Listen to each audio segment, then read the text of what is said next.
Bienvenue dans la saison 2 du Monde du Livre, un podcast dédié à la littérature young adulte et new adulte. Entrez dans ma bibliothèque, je suis Mévéna et je suis ravie de vous accueillir dans mon univers. Ici, on parle de romans à travers mes recommandations, des critiques de livres, des interviews d'auteurs, mais aussi des échanges avec des lecteurs passionnés autour de débats. Alors installez-vous confortablement et plongeons ensemble dans mon monde rempli de livres.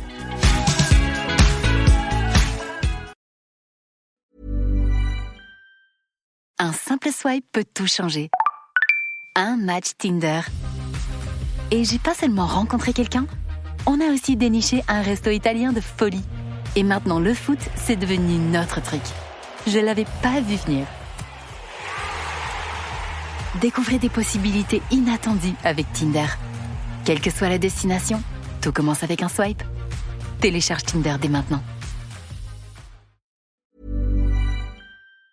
Bonjour à tous et bienvenue dans un nouvel épisode du Monde du Livre. Aujourd'hui, on se retrouve pour un épisode recommandation et je vais vous parler d'un livre que l'on a déjà évoqué dans la première saison. C'était même Héloïse qui l'avait conseillé pour un épisode recommandation de lecteur. Il s'agit de Sing Me to Sleep de Gaby Burton. Comme d'habitude pour cet épisode, que je vais faire, c'est que je vais d'abord vous lire le synopsis, vous donner un peu plus de détails pour mieux comprendre le contexte et ensuite vous détailler thème par thème ce que j'ai pensé du livre sans spoiler plus que ce qui est dit dans le synopsis. Pour le coup, sur cet épisode, ce sera vraiment mon avis personnel, mais si vous voulez l'avis de quelqu'un d'autre, je crois que c'était l'épisode 21 où on parlait avec Héloïse de ce livre et c'était elle qui nous disait ce qu'elle avait pensé, thème par thème, ce qu'elle avait pensé des personnages, de l'intrigue, etc. Donc si jamais vous voulez entendre quelqu'un d'autre en parler, parce qu'elle aura sûrement des avis qui divergent des miens, je vous avoue que j'ai un peu oublié ce qui avait été dit dans cet épisode-là, donc je vais pouvoir comme ça donner mon avis sans être influencée par ce qu'elle a dit. Comme ça, vous aurez les deux avis, mais je me dis que ça peut être quand même intéressant d'avoir mon avis à moi sur ce livre puisque je l'ai lu du coup récemment. On va commencer tout de suite et je vais vous lire le synopsis. Sawars est une sirène, une créature sublime aux pulsions meurtrières, un être dont l'existence même est illégale. Pourtant, pour protéger sa sœur d'un terrible chantage, la jeune femme doit se rapprocher du danger.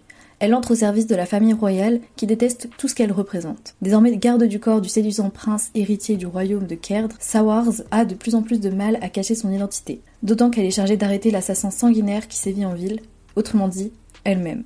Pour donner un peu plus de contexte, on est dans un royaume qui est gouverné par les Fae. Les êtres humains sont, eux, réduits en esclavage, voilà, c'est des esclaves. À côté de ça, du coup, il y a plusieurs types de Fae, donc il y a les Fae de la terre, de l'eau, du feu, etc., donc en fonction des éléments. Et ce royaume est encerclé par une barrière magique.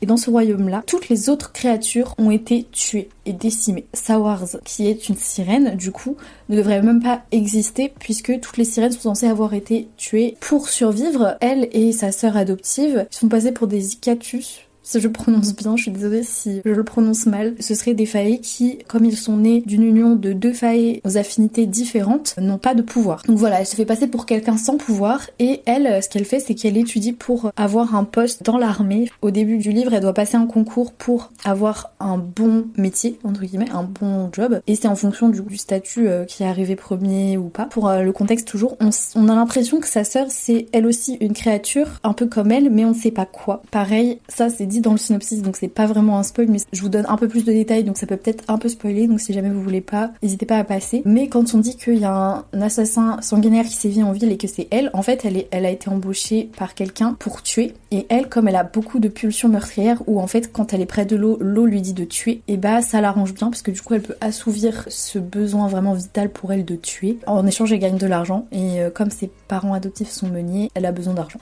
Donc maintenant, je vais pouvoir discuter thème par thème de ce que j'ai pensé vraiment du roman.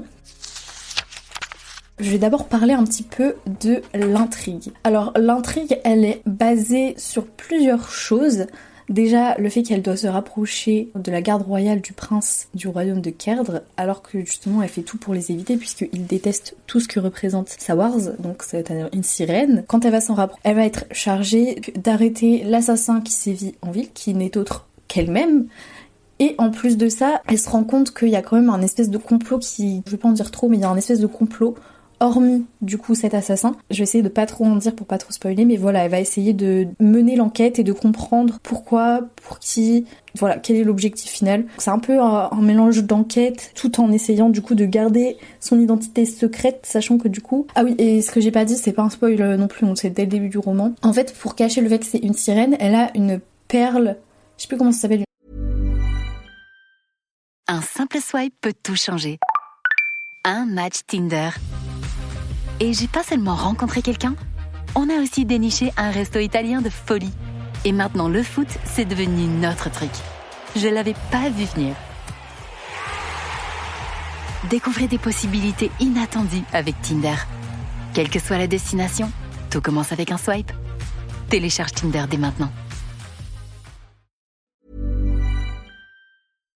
Perle de Kay ou quelque chose comme ça, qui en fait est une perle qui est créée par des sorcières et elle le coince dans une fausse dent et ça lui permet du coup, quand elle est en civil entre guillemets, d'avoir une cicatrice sur toute la partie de son visage qui fait qu'en fait on la reconnaît pas quand elle est en assassin et quand elle est elle. Voilà. Et donc du coup ce que j'ai pensé de cette intrigue, déjà j'ai trouvé ça hyper sympa que ce soit une sirène. En fait je crois que c'est le seul livre que j'ai lu où le personnage principal était vraiment une sirène. Pour vous prévenir, c'est pas du tout une sirène avec une queue de poisson ou quoi, vraiment juste quand elle est dans l'eau, elle peut respirer et elle chante et elle tue des gens quoi. Et autrement, j'ai bien aimé du coup le côté un peu mystère, on essaye de comprendre, de démêler les fils de tout ça avec elle et en même temps on est un peu stressé pour elle parce qu'on a peur qu'elle se fasse découvrir et en même temps il faut pas oublier que l'intrigue, je sais que c'est vendu comme une fantaisie mais je trouve qu'il y a un peu le côté romantasy dedans quand même, donc voilà, il y a un peu de romance, donc ça aussi j'ai apprécié en fait, le mélange de tout ça fait que j'ai beaucoup aimé l'intrigue, j'étais vraiment tenue en haleine, donc là pas de soucis, pas grand chose d'autre à dire, donc je pense que je vais passer au personnage.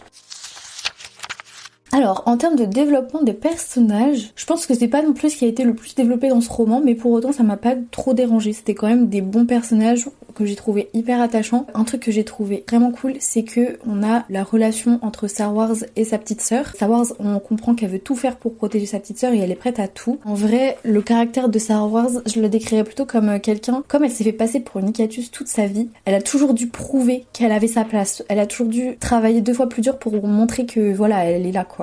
Même si en soi elle a vraiment des affinités et des pouvoirs, on va pas se mentir que du coup, comme elle est censée le cacher, et tout le monde la prend un peu de haut. Ça c'est un aspect de son caractère que j'ai beaucoup aimé. Ce que j'ai beaucoup aimé, c'est un peu bizarre, mais c'est que justement, à la fois on s'attache à elle, c'est le personnage principal, et en même temps on se rend bien compte que ce qu'elle fait, bon c'est pas tip top quoi, elle tue des gens quand même, c'est une assassin. Justement c'est cette dualité là que j'ai bien aimé, le fait que à la fois on est avec elle, on se rend compte que c'est quelqu'un de bien quand même, malgré le fait qu'elle tue des gens, et en même temps qu'on peut ne pas cautionner certains de ses actes. En fait c'est vraiment un peu un anti-héros, je sais pas comment dire, mais voilà, elle a ses qualités, ses défauts. Elle est plutôt bien réussie en termes de personnage, je trouve que ce personnage est bien réussi dans le sens où du coup c'est pas une personne qui veut faire que le bien, grande héroïne, tout ça.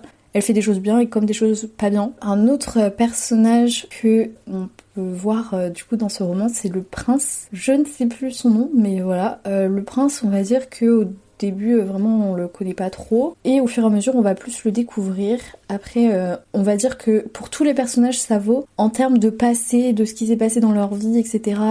Leur je sais pas s'ils ont des traumatismes ou autre, ça y a pas du tout de développement je trouve, mais ça m'a pas pour autant dérangé. Enfin les personnages sont pas obligés d'avoir des traumas pour être attachants, je pense. Mais pareil, les personnages, je pense que c'était pas non plus ce qui était le plus développé. C'était plutôt le côté tension, secret, on a peur pour Star Wars, quoi. Voilà, c'était plus ça qui était pour moi mis en avant. En termes de style d'écriture, j'ai beaucoup aimé, voilà, c'était très fluide, je suis plongée directement dans l'histoire. Il y avait beaucoup d'action, donc en fait, on pouvait même pas lâcher le livre parce que dès qu'on voulait le lâcher, en fait, il y avait un nouvel élément qui arrivait. Et à la fin, il y a certaines choses que j'ai trouvées mais tellement intéressantes. Je pense que c'était hyper réfléchi de la part de l'auteur. Et voilà, en vérité, j'ai pas non plus énormément de choses à dire sur le style d'écriture. Voilà, très fluide, j'ai plongé directement dedans, donc c'est que c'était un bon style d'écriture pour moi. Ensuite, je vais passer à l'originalité du livre par rapport à d'autres œuvres. Je dirais qu'en termes d'originalité, c'est le côté déjà sirène, parce que j'en ai pas vu beaucoup personnellement. Je pense qu'il en existe même plein, mais voilà, j'en avais pas lu qui m'avait autant frappé en tout cas. Mais là pour le coup, celui-là, je l'ai trouvé hyper intéressant à ce niveau-là. Et aussi, ce que j'ai trouvé original, je l'ai déjà dit dans la partie sur les personnages, mais je le pense, c'est que Star Wars, c'est vraiment pas une héroïne qui veut vraiment que faire le bien, à qui on s'attache à 100% parce que quand même, elle a ce côté-là où c'est une sirène et elle a des instincts de tueuse. L'eau lui dit sans arrêt de tuer. Genre on a tout le temps en italique cette phrase-là qui est tuer, tue. Voilà, je pense que c'est ça aussi l'originalité, c'est que c'est un peu la méchante, l'antagoniste entre grands guillemets de son propre roman. Après, autrement, j'ai pas grand chose d'autre à dire en termes d'originalité.